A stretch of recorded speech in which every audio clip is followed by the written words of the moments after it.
أعوذ بالله من الشيطان الرجيم. بسم الله الرحمن الرحيم. القارعة ما القارعة وما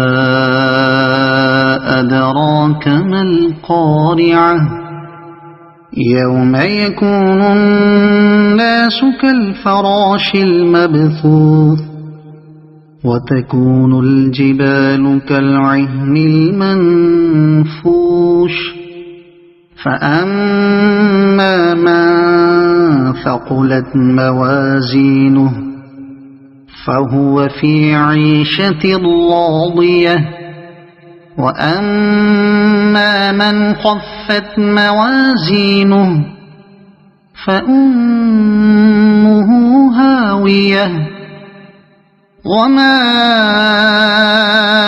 أدراك ما هي نار حامية. صدق الله العظيم.